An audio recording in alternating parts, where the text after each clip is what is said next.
Alrighty, so you guys welcome. So today we'll be continuing with Newton's laws, okay? And I introduced Newton's first law in the last video, so I'm just going to talk about Newton's first law a little bit before I go to Newton's second law, okay? So I'll give a statement of Newton's first law again. And Newton's first law, it's also known as the law of inertia, okay? That's Newton's first law. It's also known as the law of inertia. And it states that an object remains in its state of rest, or uniform motion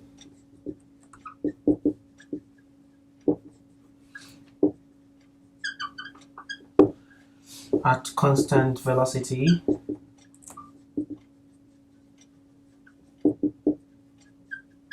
unless acted upon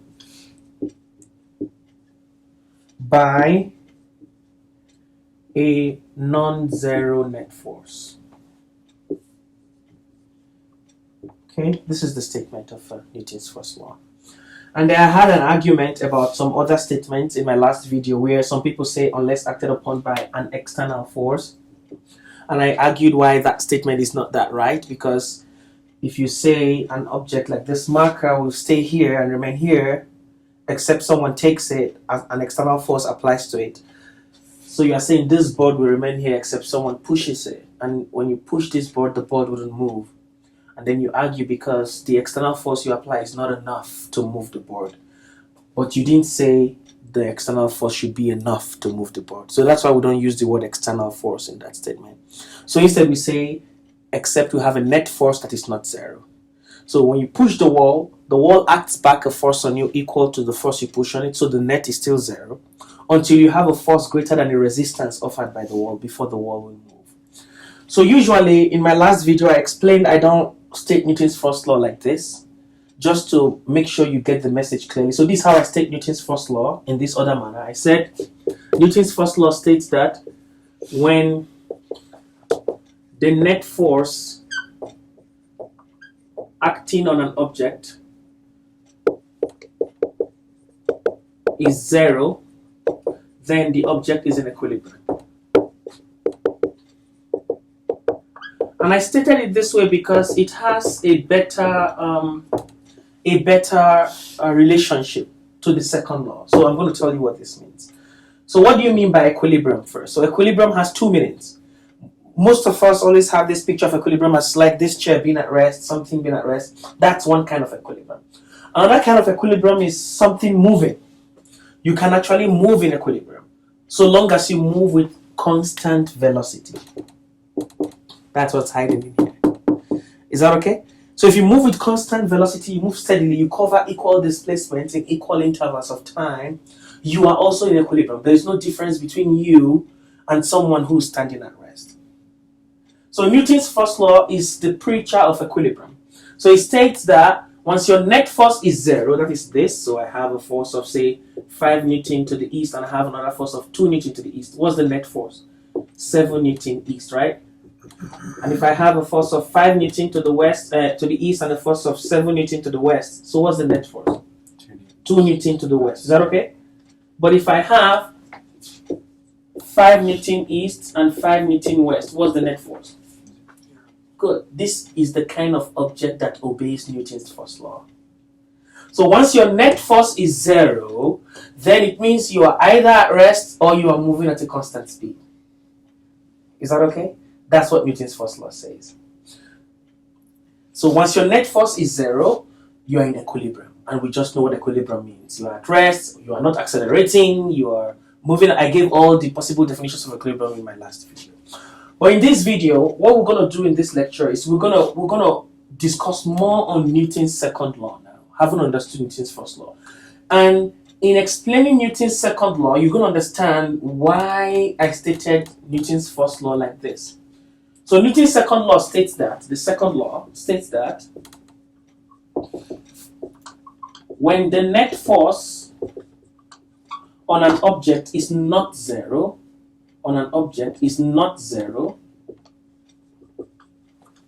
then the object will accelerate.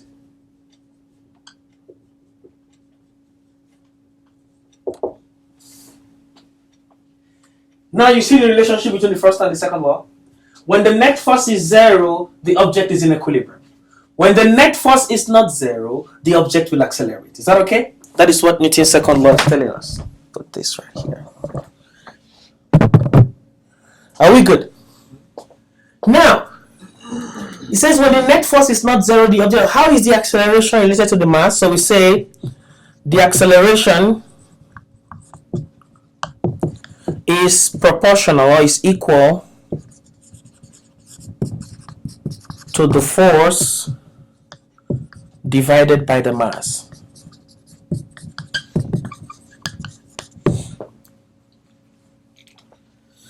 So the force is the net force actually. So we're gonna discuss this right now. So I go over the whole picture again. We have forces acting on objects. When you look at the problem, is the net force 0? Yes, you're fine. All the object is in equilibrium as a whole. It's either it's moving at constant speed or is at rest. Is that okay? If the net force is not 0, there is some acceleration. Is that okay? There is some acceleration. How can you calculate the acceleration? They'll tell you that net force is mass times acceleration. So I say acceleration is net force divided by mass. That's what I was telling you right there. Is that okay? Is that okay? So I'm going to give a simple example, and then it's understanding this Newton's law issue. It's more like solving a lot of problems. The more problems you solve, the more you get to understand what's going on. Okay. So I'll give a simple example I gave in the last video of an object at rest. Okay. So let's say I ask you, which of these objects is in equilibrium? 2 Newton, 2 Newton, 1 Newton, 1 Newton, 2 Newton, 5 Newton, 5 Newton, 5 Newton. I said, which of these objects is in equilibrium? All but the last. Yeah, the first two. The first two, right? So I want you to see, it doesn't matter what directions, whether vertical or horizontal, so long as the net is 0. Is that okay? You know they are in equilibrium. I can also ask you, which of these objects is at rest? The first two also. Or which of these objects is moving at constant speed? The first two also, most likely. Is that okay? So like that. So that's how they twist the questions. Now, in the last class, I gave an example of an object in equilibrium like this. So this object has a mass m, is that okay? And a force is pulling this object this way of 20 newtons, okay? And there is a tension here, T, is that okay? And the question is to find M and T. So this is hanging in equilibrium, okay? So this mass is hanging in equilibrium, and I'm asked to find T and the mass, is that okay? So now, this angle is given, say, 60 degrees, is that okay? Now, the concept here is to understand how to get resolution of vectors. I explained this in our vector class. So that when I have a force or any vector, velocity, acceleration, any vector at all, in between the x and y axis, I have to find the x and y components. So depending on the angle, the axis that has the angle has that force times the cosine, and the other axis has a sine. That's how we resolved this the last time. So it means the x component of this guy will be t cosine 60 degrees, and the y component will be t sine 60 degrees. Is that okay? So we have t cosine 60t. So this diagram reduces to this. Okay? So here I have, let me just call this the weight W. Is that okay? The weight W, 20, t cosine 60, and t sine 60. Would it be sine 60 or sine 30? Sine 60. So that's the good thing. So now, that's a good question. If I wanted to use 30, which is here, it will now be cosine 30 to the y-axis and sine 30 to the x-axis. Is that okay? So it's not that the x always has cosine, and it depends on the angle you want to use. Is that okay? I can decide to use cosine for both axes. It means I'm using two different angles for both axes. Is that okay? I'll use cosine 30 for here and cosine 60 for. So it's your choice. But just know the trick is, if you want to use one angle, the axis that has the angle is always cosine, and the axis that does not have the angle is sine of that angle. Is that okay? That's the little bit. You can easily use your triangle to see, but it takes a while to know which is cosine and sine. But this is just direct way to get it. Is that okay? So now I'm using 60, so my x will be 60, cosine 60, and my y will be sine 60. If I want to use 30, my y will be cosine 30, and my x will be sine 30. Is that okay? So now this object is in equilibrium, it's hanging in equilibrium. So it means opposite forces must be equal. So t cosine 60 must be equal to 20. Cosine 60 is 0.5. 0.5 t is 20. So if I divide both sides by 0.5, what is the t? 20 over 0.5, 40 newtons. Now I put 40 newtons as t in the y on. T sine 60 is the weight. Is that okay? So I say t sine 60 equals weight. 40 sine 60 equals weight. So sine 60 is 0.866 times 40 equals weight. Is that okay? So when I do that, it's 17.32 times 2 equals weight. Is that okay? That gives me 34.64 newtons, like that. Is that okay? Something like that. So you describe the weight as newtons. Yes. Would you just times that by the acceleration to get it? The mass. Yeah, if you wanted mass, so we say that's what we're going to do in this example. So weight is mass times g. So the only acceleration there is due to gravity, due to the weight. So this system is not accelerating, it just has a weight. It's not accelerating in motion in itself. Is that okay? Are we good? So if I say find the mass, after getting the weight, I put the weight here, I put g. So in this class, we're going to be using g to be 10 to ease our calculation instead of 9.8. I don't want to be pushing lots of calculators. I just want to work question. But if we have a problem, we need to use calculators, so you guys should be able to punch that for me. So the weight is 34.64 equals the mass times 10. So what's the mass? It's 3.464 kilograms. I'm going to divide by 10. That's just it. Is that okay? Okay. Good question. Okay. Now I'm still trying to make you guys understand the first law and the second law, how they're related. Very soon I'm going to restrict myself to the second law alone, okay? And I'll be working a lot of problems alongside. And then I'll introduce the third law. And these three laws, sometimes they go hand in hand. You can see one problem is actually the three laws working together. Is that okay? Sometimes it happens like that, okay? Okay. So, let me give an example. Is that okay? So say an object of mass 5 kilograms is to be given an upward acceleration of 5 meters per second square. Is that okay? By attaching a rope and pulling upwards on the object. Is that okay? What must the tension in the rope be? What must the tension in the rope be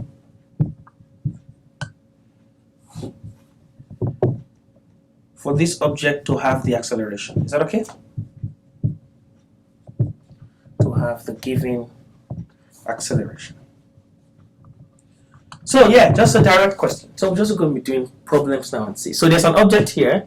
I'm given the mass. The mass is 5 kilograms. So what's the weight? So the weight is mg, which is 5 times 10. 50 newtons. Is that okay? I want to give this mass, so I'll attach a rope to this mass. This rope has a tension. This is going to lead me to my Newton's third law very soon of what goes on when you attach ropes or when you have interactions between objects. I'm going to explain those to you guys. So this rope is pulling this guy up. I don't know what that force is, but what I know is I'm giving this guy an acceleration of 5 meters per second squared. Is that okay? Is that okay? So what must this tension be? I know when you're accelerating, your net force is ma. So what's your net force? Which is bigger, this or that? The up one or the down one? Which force is bigger? The tension, because you are going up. So the tension minus the weight, 50, equals ma. This is what we mean by net force. It is the net force you equate to ma, not a single force. So you find the net, no matter how the force, even if you're at angles acting, find the net and then equate that to ma. Is that okay? Is that okay? So T minus 50 equals ma. So it means T equals 50 plus ma, which is 50 plus 5 times 5, because it's 5 kilograms and 5. So it's 50 plus 25. So you need a force of 75 newtons to do that. Is that okay? Do you get what's going on there? I believe so. Yeah, so this net force equals ma. So T minus 50 is ma, minus 50 comes here, becomes a plus 50 and ma. And I know my mass and my acceleration, I'm just looking for T. So I got to 25, I just forgot to do the take the 50 back to here. So is it okay now? Good, alright. Now I'll give another example. I might not write all the examples, but you can hear me say them and I'll just draw the structure on the board, okay? So an object is acted by two forces. Is that okay? One is a force of, say, 30 newtons. Say 20 newtons to the x-axis, 30 newtons to the y-axis. And this object has a mass of, say, 5 kilograms. I say, find the acceleration of this object. So there are two ways to go about this. The first way is to find the acceleration along the x-axis, find the acceleration along the y-axis, and then find the net acceleration. Is that okay? So my ax would be fx over m, and my ay will be fy over m. Why this fx is net and fy is net along y, the net along x. But we just have only one force in each case. So for the x is going to be 20 over 5, which is 4 meters per second square. And for the y is going to be 30 over 5, which will give me 6 meters per second square. Is that okay? So this is the acceleration acting this side and this side. Acceleration is also a vector. And we say, well, we have two vectors acting perpendicularly, 4 meters per second square and 6 meters per second square. How do we find the net force or the net vector? We draw a parallelogram like that, and then this is our net. So it becomes, I call it A net. So A net square is AX square plus AY square. This is how we find net force when we have perpendicular. So not only forces, any vector at all acting perpendicularly, this is how we find the magnitude, and then we get an angle to get our direction. Is that okay? So if I do this, my net acceleration now becomes A net square is 4 square plus 6 square, which is 16 plus 36. Is that okay? That gives us 52. So A net is square root of 52. Is that okay? A net becomes the square root of 52. That'll give us about 7.2 meters per second square. So this is one way to do it. You've gotten net acceleration. So it's going to be along this line. Are we good? Another way to do it is, first of all, find the net force. 20 square plus 30 square. Get the square root. And then equate that net force equals ma. You just get the net acceleration from that. So you get the same thing. Is that okay?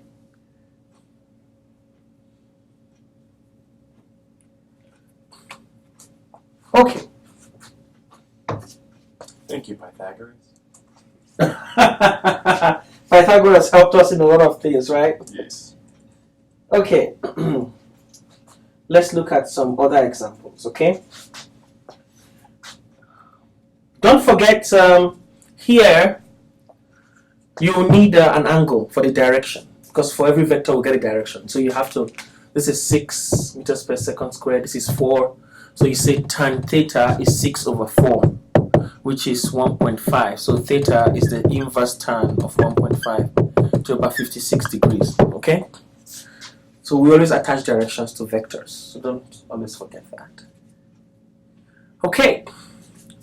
Now we have seen this other example. I want to take my time to introduce to you the concept of Newton's third law before I go to the next examples I want to go into. Okay? All right.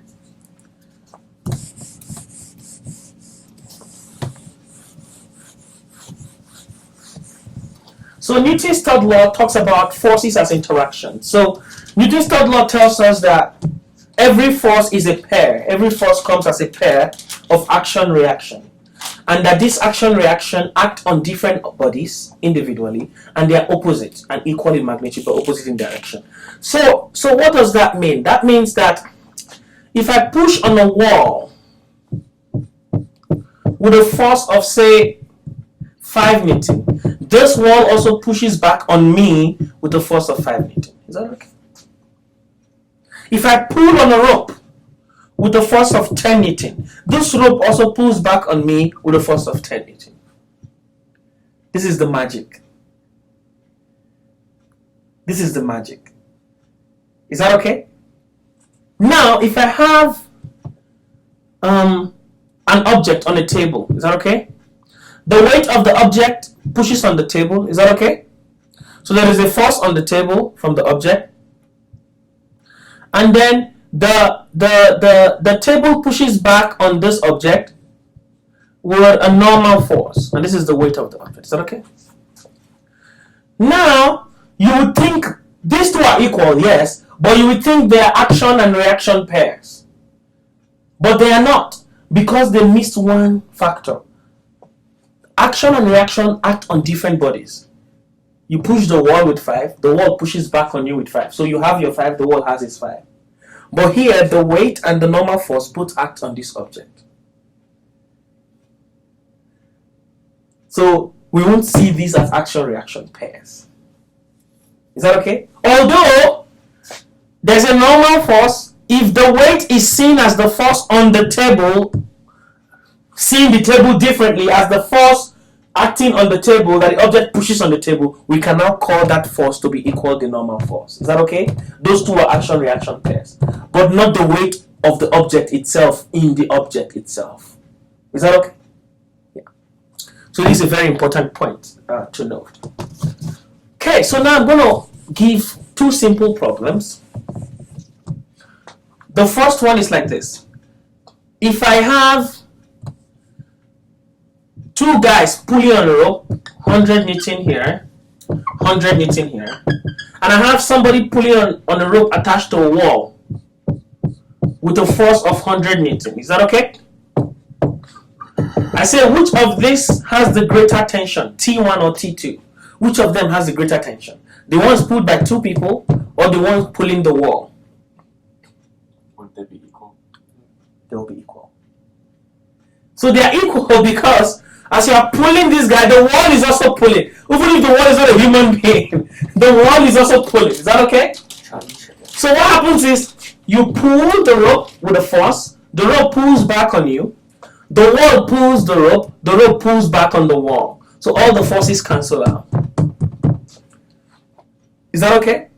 The same forces cancel out here. So the rope is in static equilibrium. Are we good? So it's the same. The tension is the same. Okay, let's look at this problem.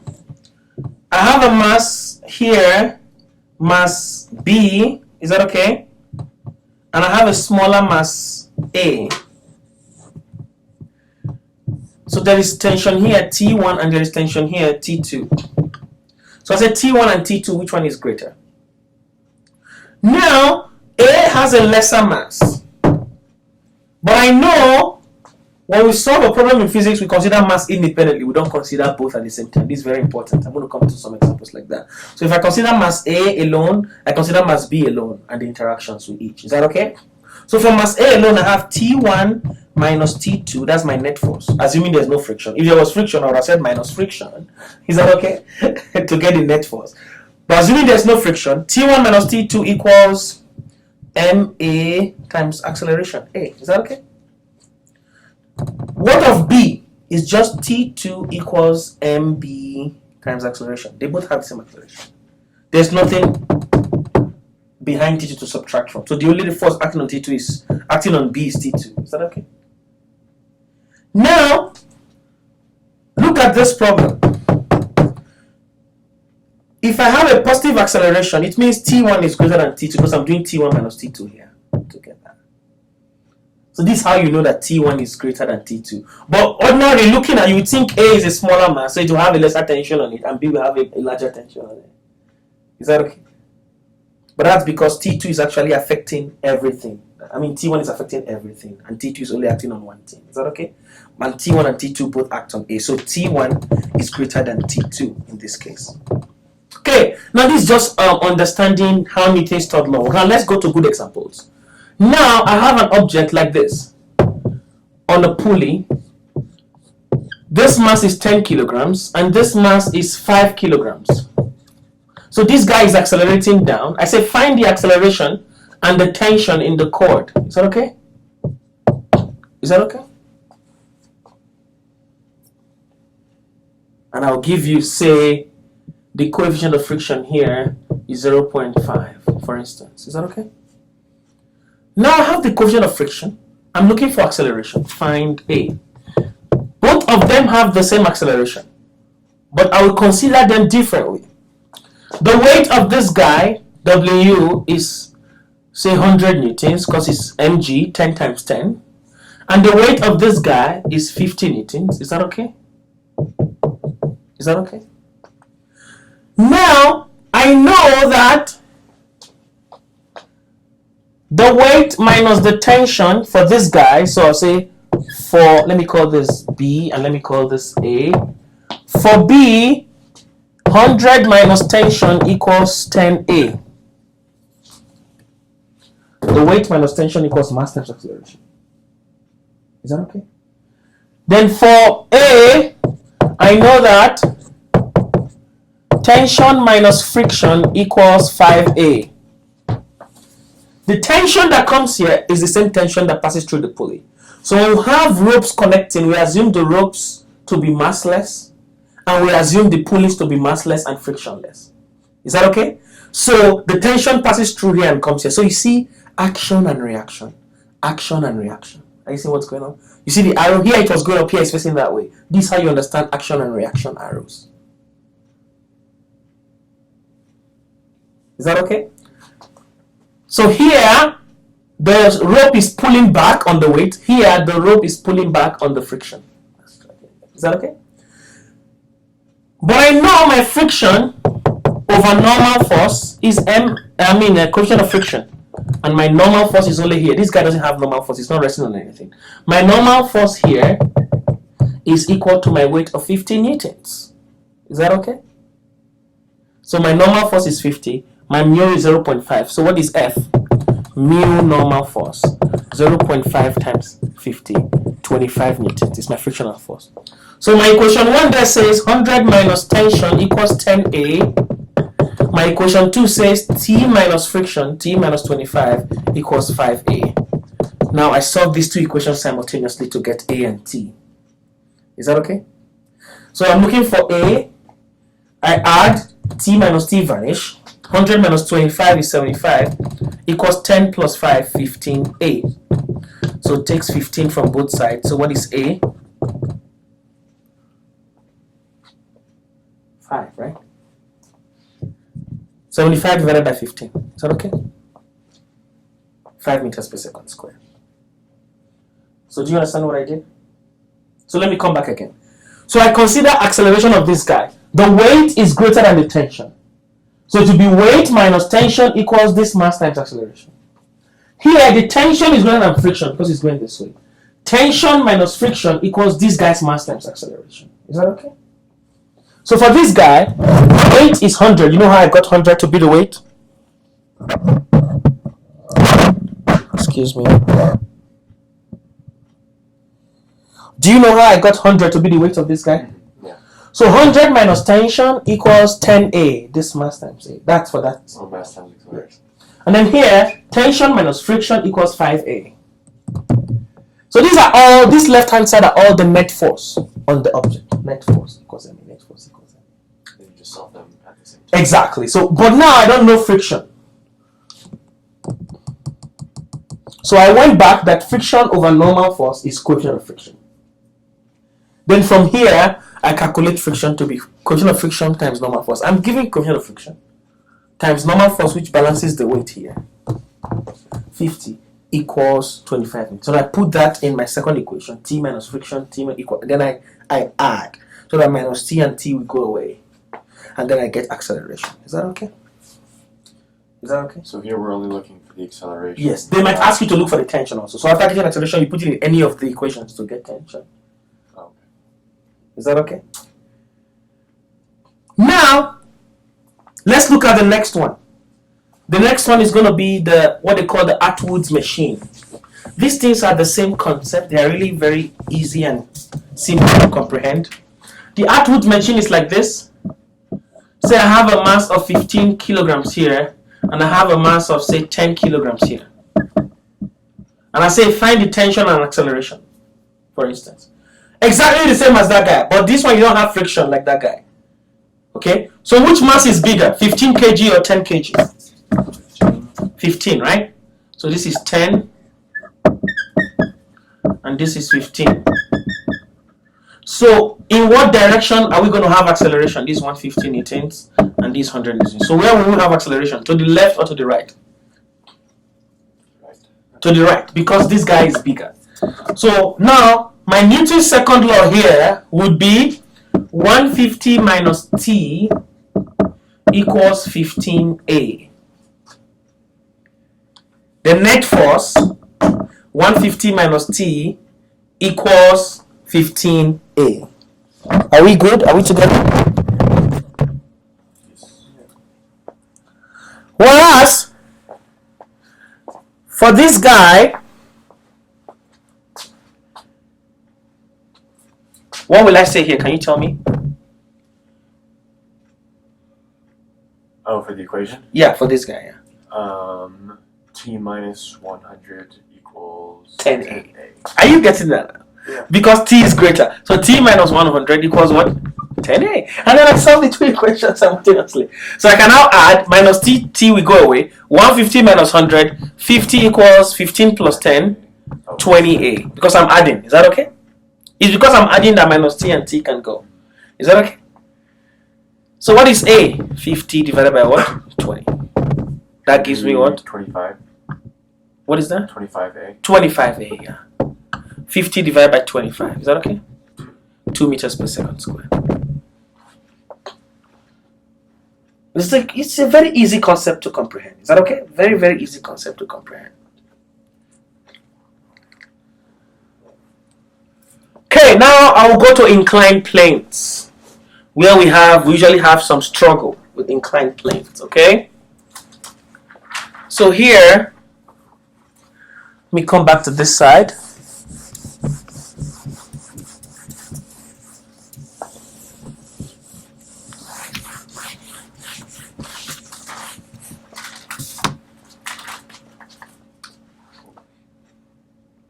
Okay. So I have an object on an inclined plane like this, and there is a pulley on the end of the plane. So this is an object here, and there's an object here. So this is also 15 kilograms, and this is 10 kilograms. Is that okay? And I am telling you that there is also friction here of 0.5. Is that okay? And I say find the tension here and the acceleration also of the system. Now, the only difference between an inclined plane and a flat plane is, on a flat plane, first difference is your normal force is going upward opposite your weight. Is that okay? On an inclined plane, your weight is still going down, but your normal force is perpendicular to the object always. Is that okay? So they are not opposite. That's one difference. Is that okay? And secondly, on inclined plane, we told you there is always a component of the weight parallel to the plane. We said it in my last video, that tries to bring the object down. Is that okay? And we call that, remember the spiritual force I told you guys? There's something called the spiritual force. Okay, I'll show it to you. So if this is an inclined plane, for instance, so this guy is an inclined plane, okay? And I put this marker here and I say, wait for me, what happens? It goes down. I didn't push it, I just dropped it there, it went down. So what brings it down? Gravity. That's the partial answer. So let me explain that to you again, so you understand what's going on in an inclined plane. So what happens is, if I have an inclined plane, gravity is going straight down. The normal force is going like this. I call normal force. Is that okay? This is mg, my weight. Is that okay? And this is theta. So what happens is, for an inclined plane, we take our x-axis to be parallel to the plane, this x-axis, and our y-axis to be perpendicular to the plane like this. This is my y-axis. So my normal force is along the y-axis. Is that okay? So if this is theta, this is also theta. So because of my choice of axis on an inclined plane, the weight is no longer along the y-axis. The weight is now at some angle to the y-axis. So the weight is in between the x and the y-axis. This makes the weight like a force that we need to get the components. Is that okay? So what is the component of the weight along the y? That's easy because I have theta here. So what will be the component along this direction? Would it be cosine? Exactly. So here is mg cosine theta. What is the component along the x-axis here? Mg sine theta. Because of the direction of the weight, the arrow will be going this way and this way when I resolve it. It is mg sine theta that always brings an object down. Is that okay? So when I have an object on an inclined plane, in my head I already know there is an mg sine theta trying to bring that object down. That's what I call the spiritual force. Nobody will tell you that. You're supposed to know that. Is that okay now? Before you solve the problem. So if I have an object on an inclined plane not moving in equilibrium, and I say, what is the frictional force? I know mg sine theta is supposed to bring it down. If it's not moving, it means the frictional force has balanced mg sine theta. So my frictional force will be mg sine theta. Are you getting what's going on? And if I say, okay, an object is going up an incline at constant speed, what force do I need to push it at constant speed? You know constant speed means equilibrium. It means opposite forces are the same. So that force going up the incline must be equals mg sine theta going down to move at constant speed. But if I now accelerate the object, the force is greater than mg sine theta. Are you getting what's going on? Mm-hmm. And maybe there is still friction. It will be that force minus mg sine theta minus friction equals ma when there is acceleration. Is that okay now? Is that okay now? Are you getting the simple trick? So now that is what we're going to use here. Now there is an acceleration here they're asking us to get, but we know there is an mg sine theta spiritual force here, right? So I'll give this a 30 degrees angle. Is that okay? Is that okay? So now for this guy, it's just 150 minus t equals 15a, right? Weight minus tension equals ma, right? But for this guy, it is t minus mg sine theta, but there is also friction. Minus friction equals 10a. Is that clear now why I did that? If it was a frictionless surface, no friction, it would have just been t minus mg sine theta equals 10a. Is that okay? So now you just add those two equations together. Not yet, because I don't know my friction yet. Oh. By the time I get my friction, I know my m and theta, I will know everything, then I can now add to get a. Is that okay? So I still have to find my friction. But I know my friction is just mu times my normal force, and my normal force is mg cosine theta in this case. Is that okay? So mu is 0.5 times mg cosine theta. 0.5 times m10 times 10 times cosine 30 is 0.866. Is that okay? Is that okay? So 100 times 0.866 That will give us 86.6. Half of that, 43.3 newtons. Is that okay? So my friction is 43.3 newtons. Is that okay? So you used the mg cosine theta. Of course. That's the mg is the one that balances the normal force. It's always like that in that case. So we're going to see a case that mg cosine theta is not the normal force, but we'll see what happens in that case. I'll give an example like that. You see why it's like that, okay? In fact, I'll do the flat surface one, and I'll do the inclined plane one, so you understand what's going on. Is that okay?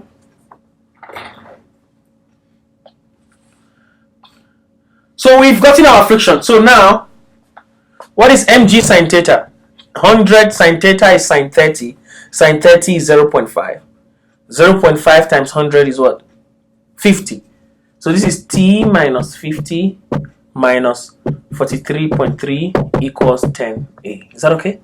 Now I can now add. Minus t and t we go. Then I have 150 minus 43.3 minus 50 equals 25a. Is that okay? Because I'm adding, so the minus will stay. So it's just t. This equation is no longer there. I simplified this to be this. Is that okay? So I'm doing this too. Is that okay? So 150 minus 50 is 100. 100 minus 43.3 equals 25a. Is that okay? Is that okay? So this will give us, is it 56.7? Equals 25a, right? Good. So from here you get A. Are we good? And after getting A, you can put here to get T. If they want you to get T. Are we good? It is important you understand what is going on in on an inclined plane like this. Okay? So let me show you sometimes where the normal force might be different from the mg cosine theta, or the what you know normally. So 1 second. So I'll come here and I will do this. So here,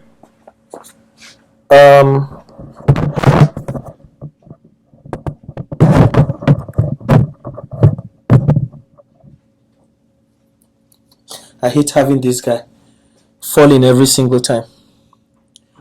Is it still okay? It's still working, so we good. Okay.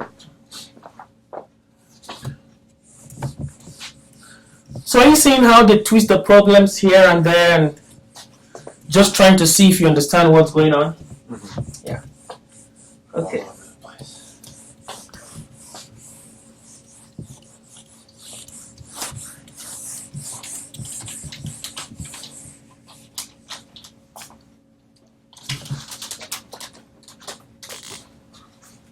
Let's see. I have some problems here.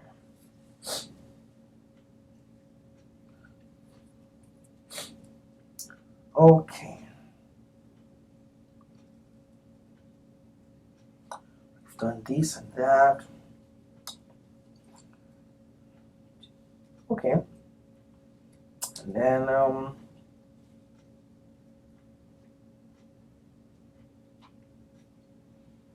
okay. Okay, look at this one.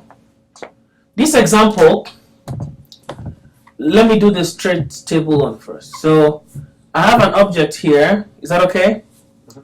And this object is moving at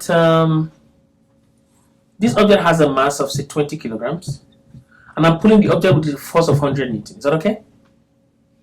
Is that okay? So when I say find the acceleration, no, find the friction coefficient.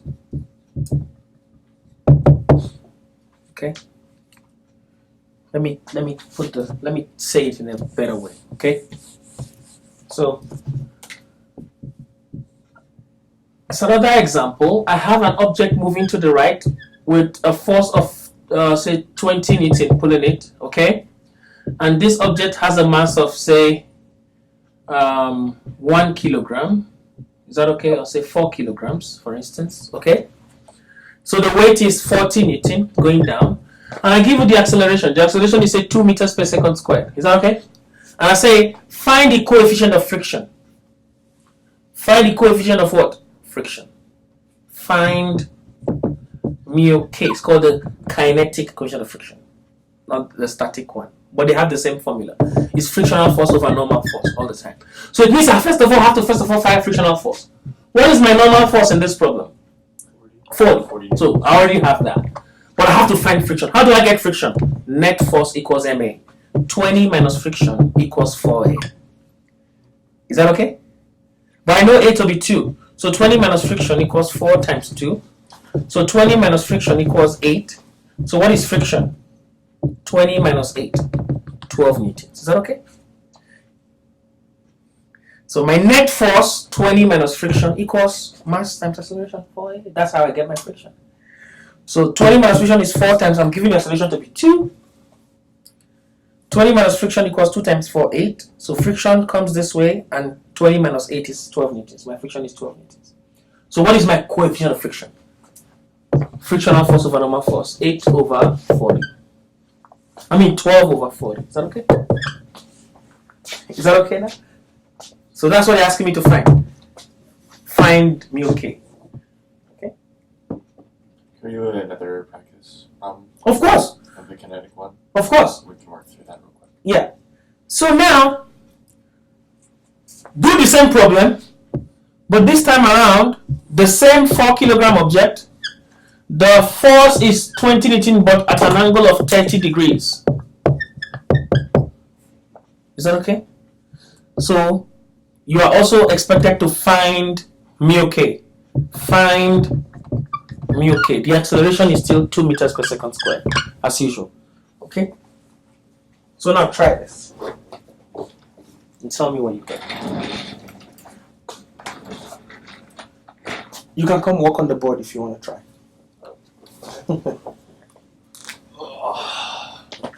Let me wipe this off. Yeah, you guys are going to be famous on YouTube. So, well, his head won't even fit. there you go. So now, you walk on this side, try, and then you walk on this side. Alright, bro. So, let me see if this matches. Bring it on. You'll win. So here. You try. Okay, you have a marker. Okay, here. So let's go. Here. Thank you.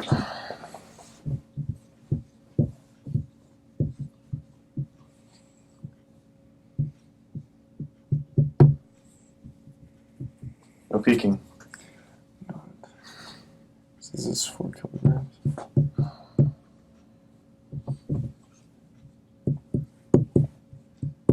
That's, yeah. Okay. Find. And They are looking for the coefficient of kinetic friction. So then friction is just given by. So you need to calculate that because you need the net force. So the frictional force, I'm trying to remember that. So there's no formula. So you have to use the Newton's second law. Net force equals ma. Because mass times acceleration. So force. No, that's gonna be.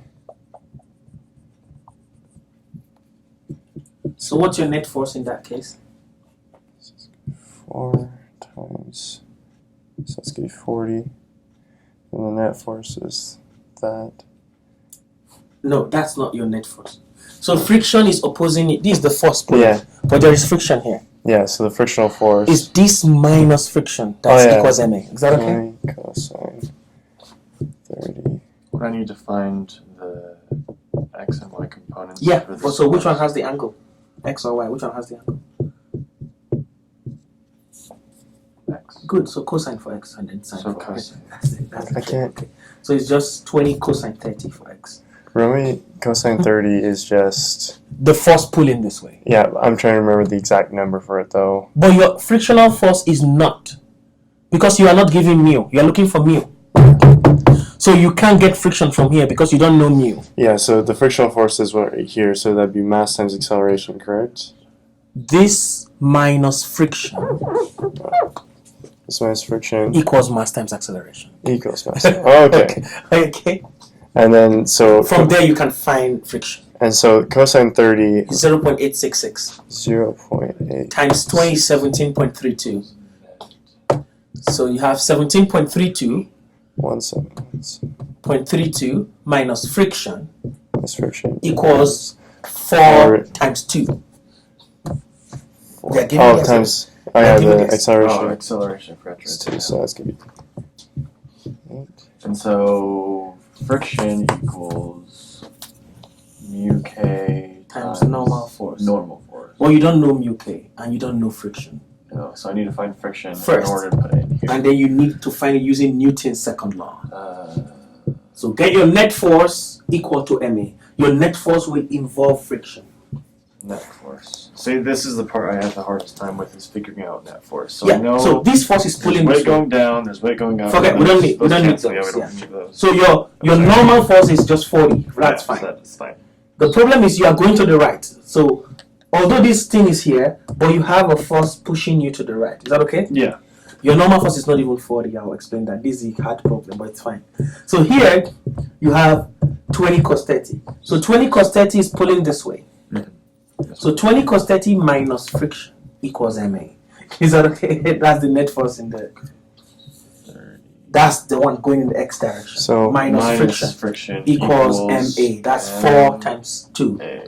So are you okay now? So from there you can get friction. Yeah. So in this case, wouldn't this be 8.86 times 20? Yes, that's 17.32. The multiplication is 17.32. Okay, I was like... Yeah, 17.32. Okay, so that's going to be 17.32 minus 8, that's going to be 9.32. And then, so this is the frictional force. Yes. But now in this case, remember in the previous case, let me show you. So you guys see what is going on here. The previous example I gave you guys was 20 like this, 4 kilograms. Acceleration is 2 meters per second squared. I didn't give you friction, and I said find coefficient of friction. Is that not? So our weight was 40, and I said our normal force was also 40, opposing our weight. Yep. Then I said 20 minus friction equals ma. From there I got friction, and then I put mu equals friction over normal force to get mu. Is that okay? But in this case, we have this y vector. Good! So now, the x vector will solve the friction problem, the 20 cos 30. But now we have a y vector of 20 sine 30. So that y vector is going to affect our normal force. So my normal force is no longer 40, my weight. It's going to be 40. Normal force plus 20 sine 30 equals 40. Then from there I find normal force. Is that okay? Yeah. Is that okay? So, hold on. So, normal force plus 20 sine 30, they are the two going up. Yeah. So you don't have acceleration in the y-axis. So normal force. So no acceleration in the y-axis, so they are just balancing each other. And sine 30 is just going to be 1/2. 0.5, yeah, so it's just 10. Yeah. So 40. 40 plus 10, so... No, it's minus, look at. Oh, it's going to be... Normal force plus this equals that. Yeah. So that's... Is it 40 minus that? 40 minus sine 30? Yeah, because this one, these two plus equals that. Oh! Because the normal force is lower because it has this extra force exactly. going into it. Okay, exactly. That makes sense. 30. So therefore... Oh yeah, I was like, that y is there. Yeah. I know that's what the y does. It's a trap. That's exactly. The trap. You got the trap right. Okay, so 20 cosine 30. Cosine 30 is 0.866. So that's 17.32. The multiplication. 17.32. all of it. Yeah. 17.32 minus friction equals 8. Friction equals 8, not 6, because we are. I don't know if I can simplify this anymore, but I got it. So what do you get? So what is your normal force? It's 30. Okay. And just to get rid of the decimal, so okay, it's fine. It's fine. So normal force, frictional force is 9.32 divided by 10. Yeah, that's correct. Yeah, that's correct.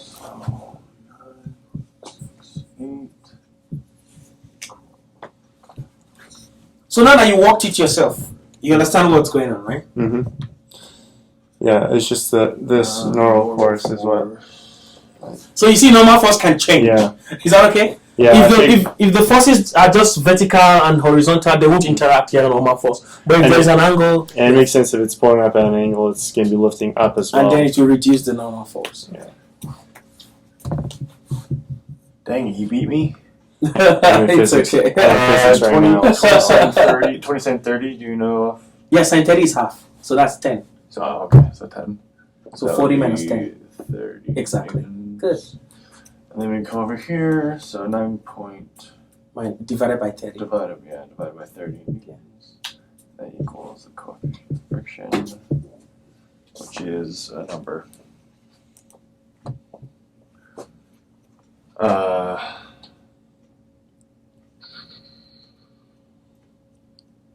don't know that off the top of my head.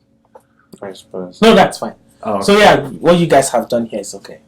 why are your numbers so big? No, he removed the decimal point, so he added zeros. I don't like decimals on top of fractions. It's You're okay. a monster. It's okay. So you guys understand what's going on now? Yeah, a little bit better. Good. So with practice, you get this more, okay? So let's take our seats and then. Are you guys ready to practice something more difficult? More difficult? Yeah. I want to give you an inclined plane with an angle on it. Sure. Let's do it. Okay. So I'll draw the problem like this. So there's an object on an inclined plane. Anyone who can get this one, I have a gift for the person. Ooh. So you are also finding mu k. Is that okay? The acceleration is upwards 0.1 or 0.1 to 0.75 meters per second squared. Is that okay? And then the force is straight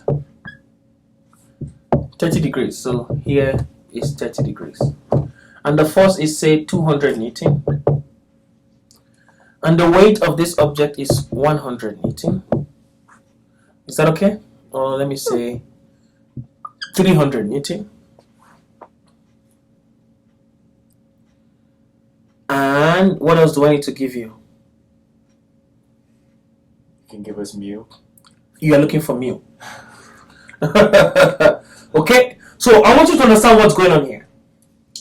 Now, the first thing is, you draw your x and y axis like this, right? So this is also 30 degrees, okay? Your normal force is here. So your normal force supposed to be 300 cosine 30 degrees. But now it won't be so because this guy is not acting along the x. It's acting in between the x and y. So this guy has a y component and an x component. Okay. And another thing to consider is it's a pushing force. It's not pulling. So pushing means if I resolve it to the y, it will be going down. Unlike the one you did that it was going up. So it will add to the weight to be equals normal force. Is that okay?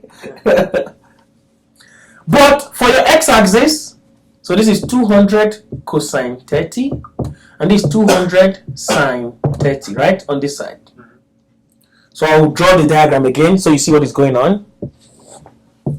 So instead of that force, here I have 200 sine 30, normal force, 300. Wouldn't the 200 sine 30 be going down? No. Yes, sorry. Good point. Like that. You got me 200 cosine 30 like this. Is that okay? Now, you can find the normal force to be this plus that now. Is that okay? Is that okay? Not plus this, as in plus 300 cosine 30. Those are the ones in the same line. So 300 cosine 30 plus 200 sine 30 are both going down will be equals normal force. Is that okay? Now, how do I get friction? I solve the x. 200 cos 30 is the force pushing minus friction minus spiritual force mg sine theta. Is that okay? Subtract that too. So 200 cos 30 minus friction minus mg sine 30 equals ma. I have the a. I have my m. 30 kilograms. Is that okay? So you guys come try to solve the problem, okay? Find mu from there. Emphasis on try. Yeah. This is gonna fall here. So it's okay. So one of you can use down there, another one can use up here. Okay, so you said that this, so it's 200 cosine 30 is minus the spiritual force, which is 30 times 10 times, is that Sine theta. That's mg sine theta. So sine 30. And then there's, minus friction exactly. equals MA 30 minus acceleration. So which is going to be 30 times 0.75. Let's use the acceleration to just be 2 meters per second squared. So do easy calculations. So it's 30 times 2. Is that okay? 30, so that makes life easier. Okay, so and this is mg cosine 30. No, sine, mg sine theta. That's mg always sine theta. the spiritual force is always mg sine theta. So cosine 30 is 0.866, yeah. and then this is just 1 over 2. Yeah. So that's 173.2. 173.2 minus 30. 150. Yeah, 150 minus friction equals 60. 60, yeah. So therefore, add friction minus friction equals 173.2 minus 150 minus 60. So that's why we need to reduce the force. Yeah. Because now we're going to be having negative. Yeah. Is that okay? So that's why the acceleration was actually very little to take this. Let's take our acceleration to be 0.05. Acceleration 0.05. Yes. So if you take it to be 0.05, so 50. 30 times 0.05. Yeah. So 30 times 0.05. It's just 3 times 0.5, 1.5. So 1.5. exactly. So to make it easier for us. Okay. So now that will make sense. Okay. Okay. So this is going to be 170. Let's see, 173 minus 50. It's going to be 23. So he's doing this one. 200 cos 30 minus friction minus mg sine theta equals ma. So I changed my a to be 0.05. And m is 30 kilograms. So 30 times 0.05 will be that. Okay, and then then up here, f of n equals 200 sine 30. Where did this 30 come from? What's that? Degrees. The mass. 30 kilograms, yeah. It's 300 newtons, so the mass is 30 kilograms. So I'm trying to figure out. So this net force equals ma. That's what you're doing here. Okay. In the x-axis, yeah. This is equals. This is just 100 plus 300 times 0.866. Let me see. So do you have 300 cos 30? Yeah. It's okay, I'll do that for you. Just continue doing the other side. Let me tell you what that is. Well, that's all I would need right now, actually. Okay. 300 times 0.866. 259.8. 259.8. Yeah. So then f of n equals 359.8. Yep. So then u of k equals 21.7 over 359.8. Exactly. 359.8. And you're done. And just so I'm nice. So mg is 300 because it's mass times gravity. Sine and then theta is 30. Sine 30 is half, so that'll be 150. Oh, okay, okay. I did that wrong, I think. So I think your calculator is in I was going to radians. say it's probably in radians. Yeah, so this is 173.2. Minus f minus 150 150 that equals 1.5. That multiplication is 1.5. Yeah. Okay, so in this case. Okay. Yeah. So you only use Newton's laws for net force along the acceleration axis. The other axes are usually in equilibrium, isn't it? So you just balance the force. But here is when you use Newton's law, net force equals ma.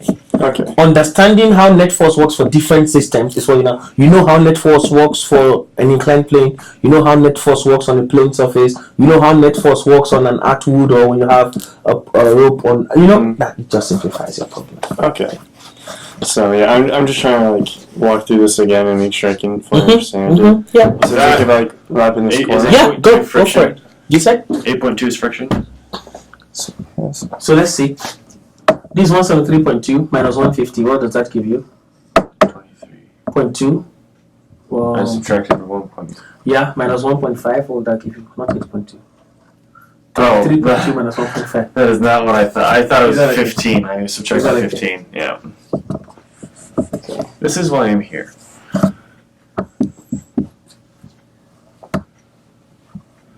So 21.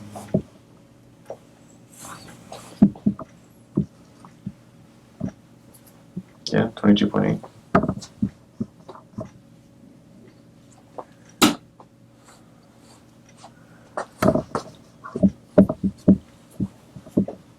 And then normal force is going to be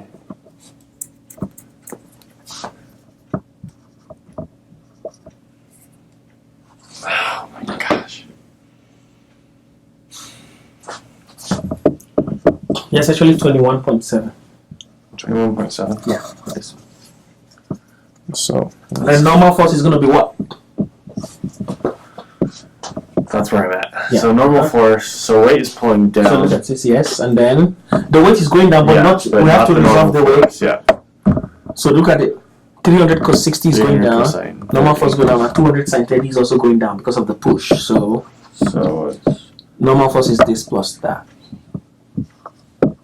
Plus 300 cosine 60. I mean cosine 30. and wait, is there a possibility like that there'd be two different angles of these? Of course, it's possible. Alright. So if there are two different angles, you work this separate, you work that separate, but Yeah. still the same mechanism. Yeah, I'm just trying to rewrite all this out in terms of variables. Mhm. So then cosine right 30. here,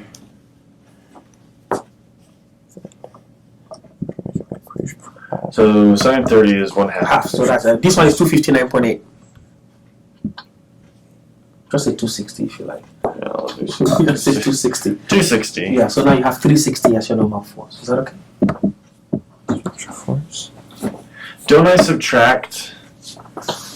So you only subtract. You remember? Let me show you. That's a good question.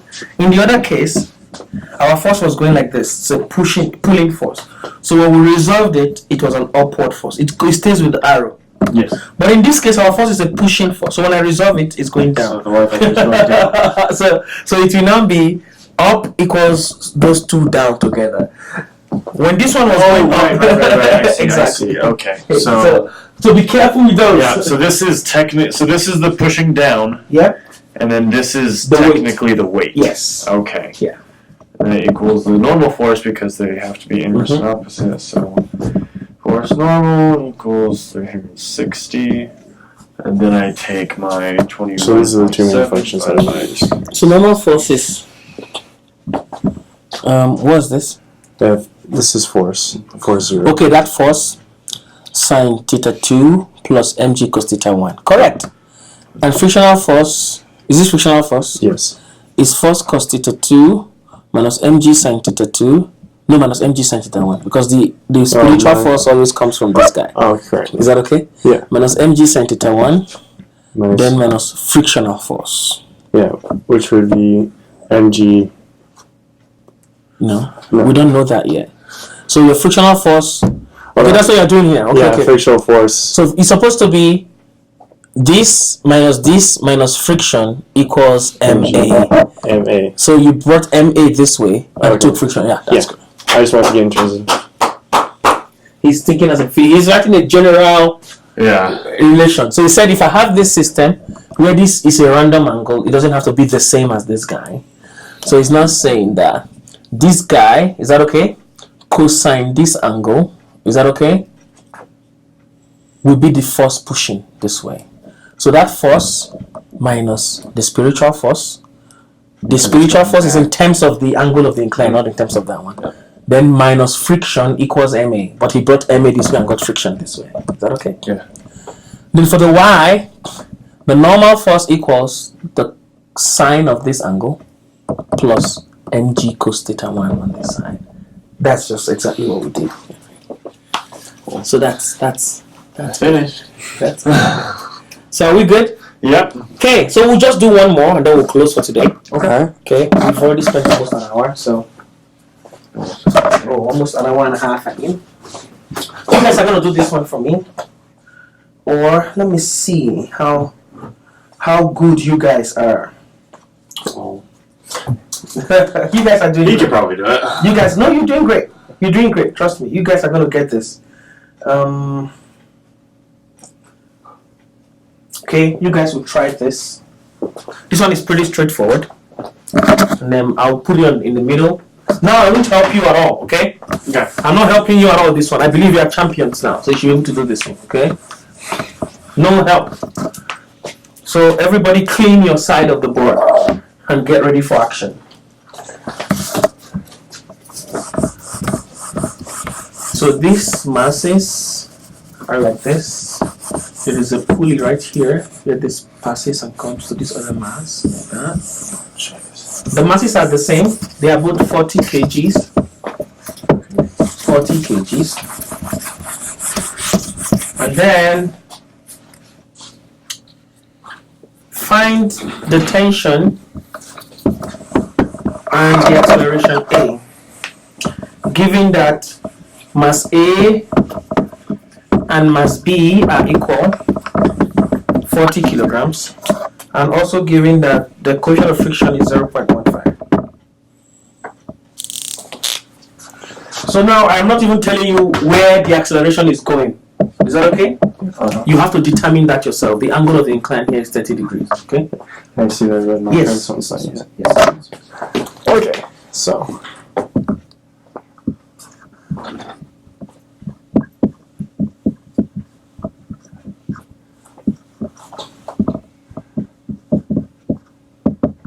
We're just assuming gravity is 10. 10. Just use Alright. 10 to make it 0.15? Yes, it's the coefficient of kinetic friction. Okay. Yeah. So, We're looking for T and A in this system.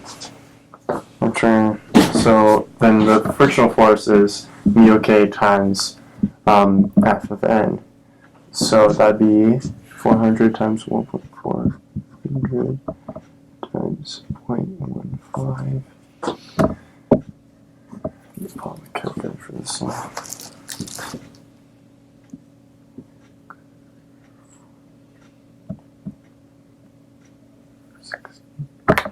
Okay, so friction force going that way. 60.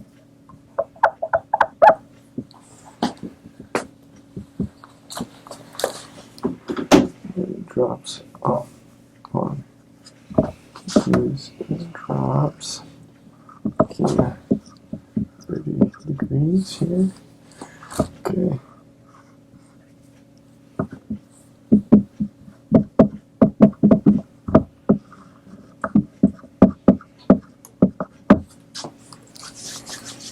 So mu k is the same for this guy and the same for this guy. But the way you calculate them, frictional force over normal force, so are different because the normal force here is different from the normal force here. So therefore on this is. So this is going to be. Okay, so.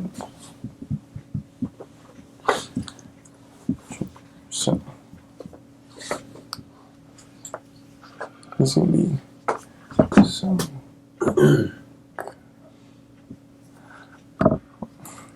Let's see this razor. Draw this better. Okay, so it goes down.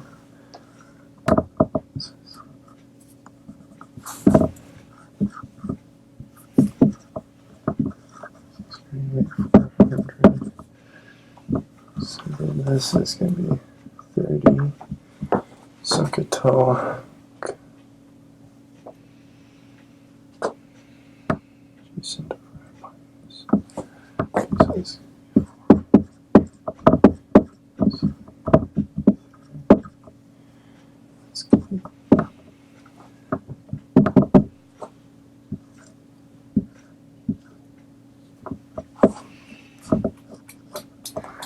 And okay, all right. So you need to find t and the acceleration. Acceleration is supposed to be. So the first thing you want to understand is where is the direction of the acceleration? Where are they going to the left or to the right? It's going to be going to the right. Right. What is the force pulling both of them to the right? Spiritual force. That's the only force. So that is what solves your problem. So you know your spiritual force is the biggest force right here. Is that okay? Nice. So your spiritual force, which is mg sine theta, is that okay? Minus friction, minus T equals MA. For the those are the little things you put on the board first. And then for this guy, T minus friction equals MA. You understand? So you understand the point. Those are the difference. So then now you now look at what you need to find. So Okay. Oh, started. okay. So now in this case, this is 60.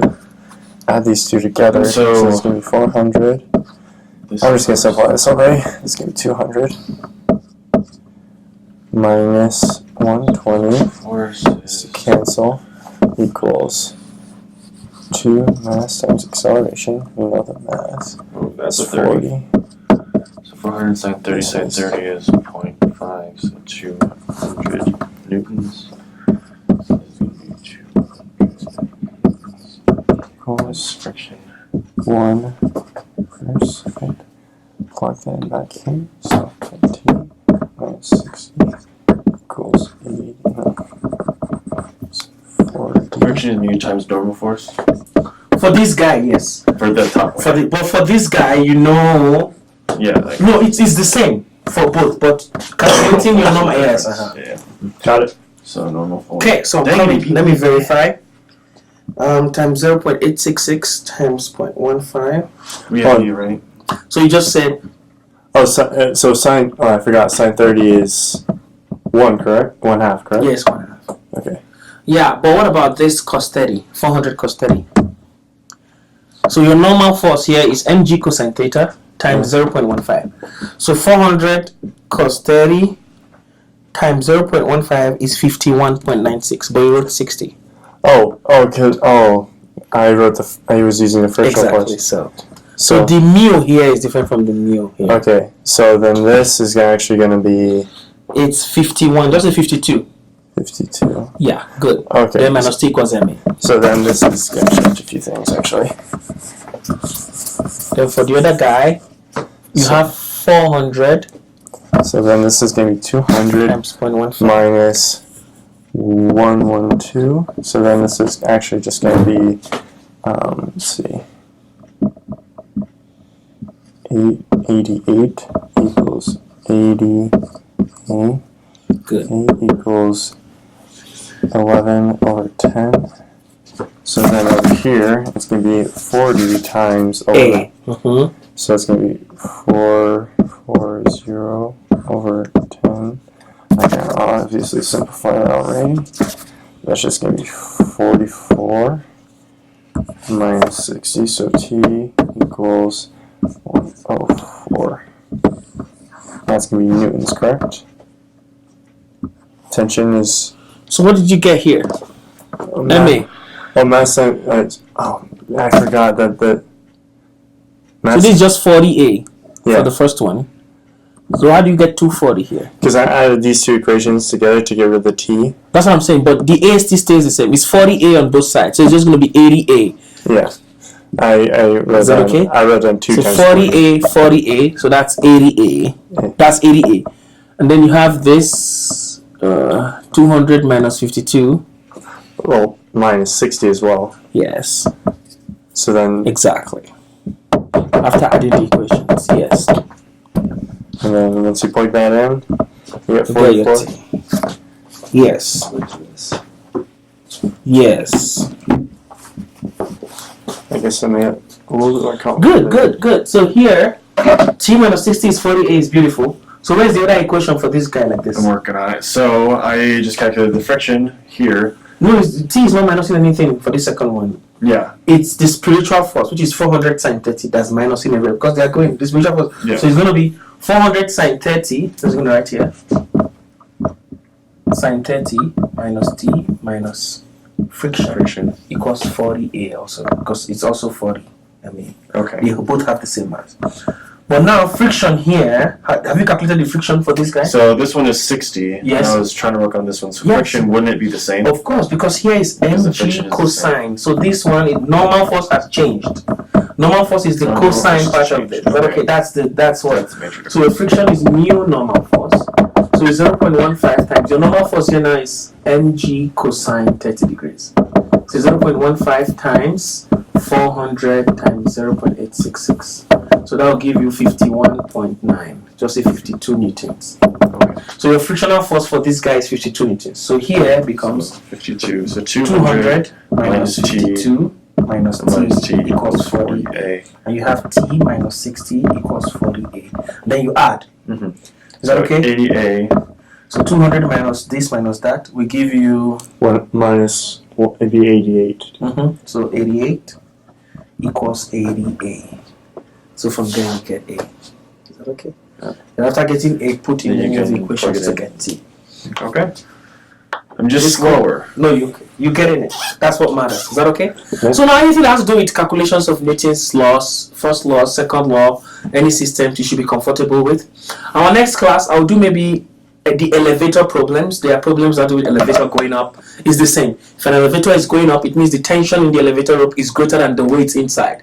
So T minus all the weight equals MA. If the elevator is going down, accelerating down, it means all the weights are greater than T.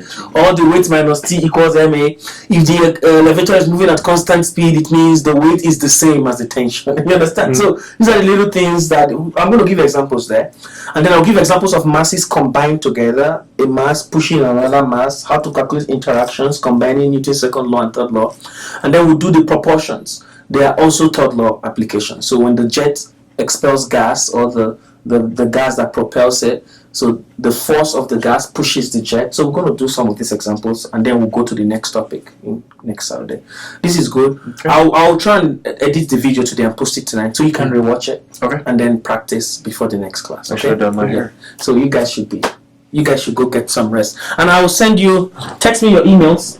I'll send you a book that has solve problems in it that you can go through, and that will also help you. Understand what's going on. Awesome. Alrighty, have a good one. Thanks for the Thank you so much, Mubarak. Fanta Orange. Absolutely. Sponsorship. You're welcome. No problem at all.